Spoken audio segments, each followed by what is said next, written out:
Hi, I'm Luna. Welcome back to Slow English Zone. Today, I would like to ask you a simple but deep question. Have you ever known exactly what you wanted to say in English, but your brain suddenly went completely silent? Imagine this. You are having a conversation. The other person asks you a question. You know the vocabulary, you know the grammar, you know the topic, but when you open your mouth to speak, nothing comes out. Or if something does come out, it feels slow, broken, and unnatural. Why does this happen? For a long time, people thought this was just a sign of bad memory or a lack of vocabulary, but it is not. It is actually a sign of something much deeper happening inside your mind. Today, we are going not just to study English, but to understand your own mind. We will explore the hidden science behind mental translation, why your brain traps you in your native language, and how you can break free to build the habit of thinking naturally and effortlessly in English. So, find a comfortable place, relax, and let's discover why. Let me tell you a story. This is a story about a man named David, but it could easily be a story about you, or me, or millions of other language learners around the world.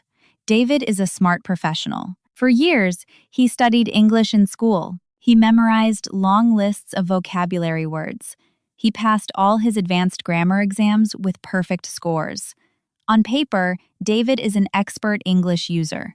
One day, David travels to New York for a business trip. He walks into a small, cozy coffee shop on his first morning. The barista smiles warmly and says, "Hey there, how's your day going so far?" It is an incredibly simple question. David knows every single word in that sentence. But inside David's head, an exhausting and complicated process begins. First, David's ears hear the English words, "How's your day going so far?" Next, his brain grabs those English words and carries them over a bridge into his native language. He translates the sentence. He finds the meaning. Then, he realizes he needs to answer. He thinks of his response in his native language. Nye kortoi rut to mender. Kermon ban. Now, he has to take that thought and carry it back across the bridge into English.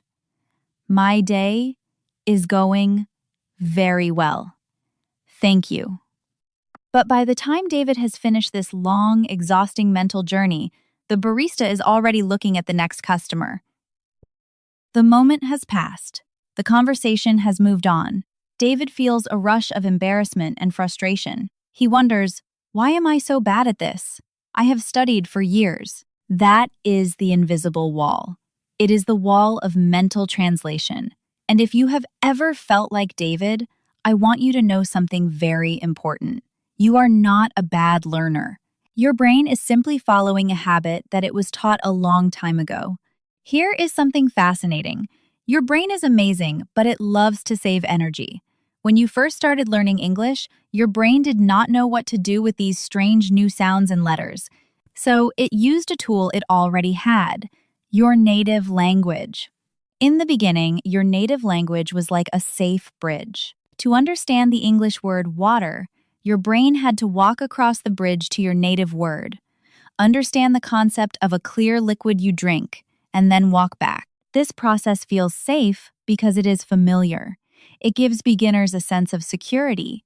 But as you progress, this safe bridge turns into a trap. Let's look at the science of a fluent conversation.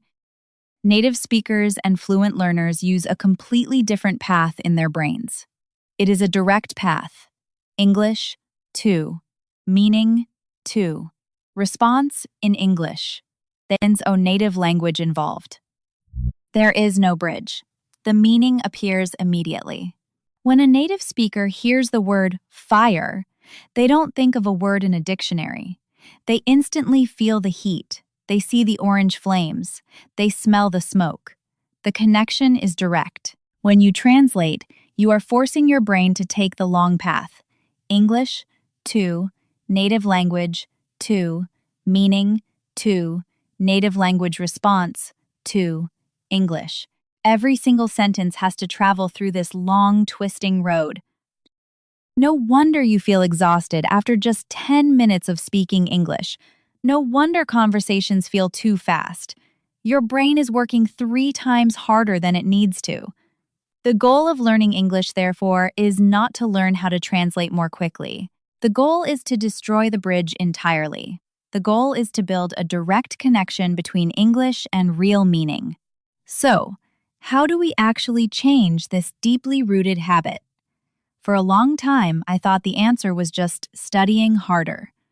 But the first thing I discovered completely surprised me. It wasn't about studying more words. It was about changing how we see words. Think about this for a moment. When you learned your first language as a child, you did not have another language to translate from. When a baby sees a cat for the first time, the mother points and says, "Cat." The baby looks at the soft fur, hears the meow sound, and feels the animal. The baby instantly connects the sound cat to that physical experience. There is no translation. The baby never thinks cat equals, because there is nothing to equal it to. As adults, we lose this natural ability because we rely too much on text. We write down an English word, draw an equal sign, and write the translation in our own language. To stop translating, we must return to learning like a child. We must use the power of images and experiences. If you want to remember the word exhausted, do not write down the translation in your notebook. Instead, imagine how you feel after running 10 kilometers in the hot sun. Imagine the heavy breathing, the sweat, the feeling of your legs shaking. Connect the word exhausted to that feeling. When you learn nouns, use pictures.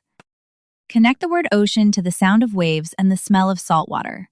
Connect the word coffee to the dark color and the bitter taste in the morning. Your brain remembers concepts, feelings, and images thousands of times faster than it remembers text translations.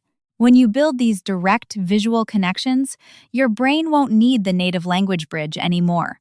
The word becomes the feeling. Let's move on to the next discovery. And this one might challenge the way you have studied for years. In traditional schools, we are taught to study first and listen later.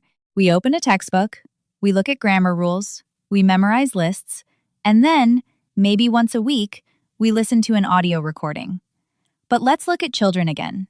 A child spends at least a year, sometimes 2 years, doing nothing but listening. They sit in a room listening to their parents talk, listening to the TV, listening to the sounds of the world. They absorb the language long before they ever try to speak it. We call this the immersion effect. If you want your brain to stop translating, you have to flood it with English. You have to listen more than you study. When you surround yourself with the sounds of English, something magical happens in your subconscious mind. You stop focusing on individual words, and you start hearing the rhythm, the melody, and the patterns of the language. You don't need to understand every single word.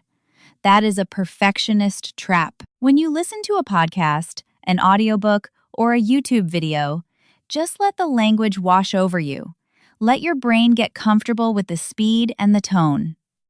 If you listen to easy, understandable English every single day, even just for 20 minutes while you are cooking or walking, your brain will slowly begin to accept English as a normal, natural part of its environment. You will find that phrases start popping into your head without you trying. You won't know the exact grammar rule behind a sentence, but you will know that it sounds right. That instinct, that feeling of what sounds right, only comes from massive amounts of listening.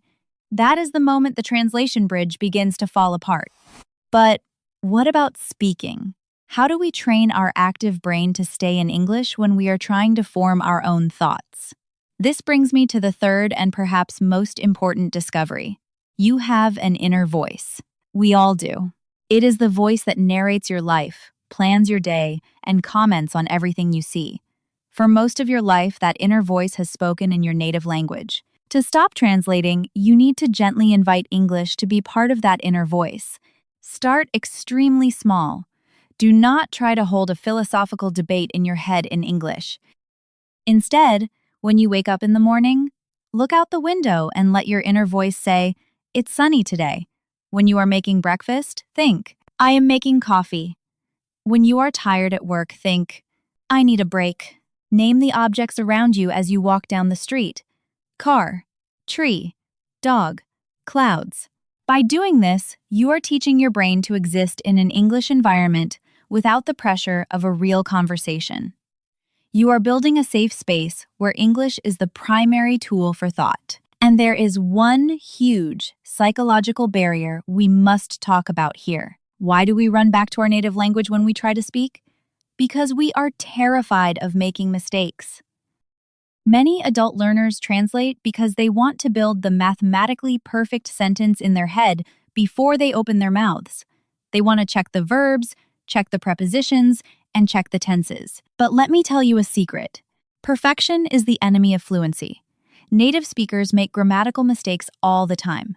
They use the wrong tense, they forget words, they start a sentence and finish it differently. But they do not freeze. Because their goal is connection, not perfection. If you want to stop translating, you must let go of the need to be perfect. Allow yourself to be messy. Allow yourself to speak broken English. Communication is about sharing an idea from your heart to someone else's heart. It is not a grammar test. When you finally release the pressure to be perfect, your brain relaxes. And when your brain relaxes, the English flows naturally. We have covered a lot today. We talked about David's invisible wall, the science of the long translation path, the power of images, the necessity of deep listening, and the courage to change your inner voice. Changing the way your brain processes language is not something that happens overnight. It is a slow, beautiful journey.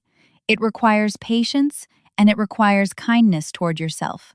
But I promise you, if you start applying these discoveries, if you stop memorizing translations and start connecting English directly to your life, something amazing is going to happen. One day, you will be watching a movie, or you will be sitting in a coffee shop talking to a friend. Or maybe you will just be listening to a podcast while looking at the rain, and suddenly, you will realize something. You aren't translating anymore. You aren't searching for words in your native language. You aren't tired. You will simply understand. Just for a moment. Then another moment. And another. That is the exact moment English stops being a foreign language that you have to study and starts becoming a natural part of who you are. It becomes your voice. That's interesting, isn't it? The power was inside your mind the entire time. I'm Luna. Thank you so much for spending these quiet minutes with me today. It is always a joy to share this journey with you. I will see you in the next episode of Slow English Zone. Until then, keep listening, keep discovering, and let your brain learn English naturally.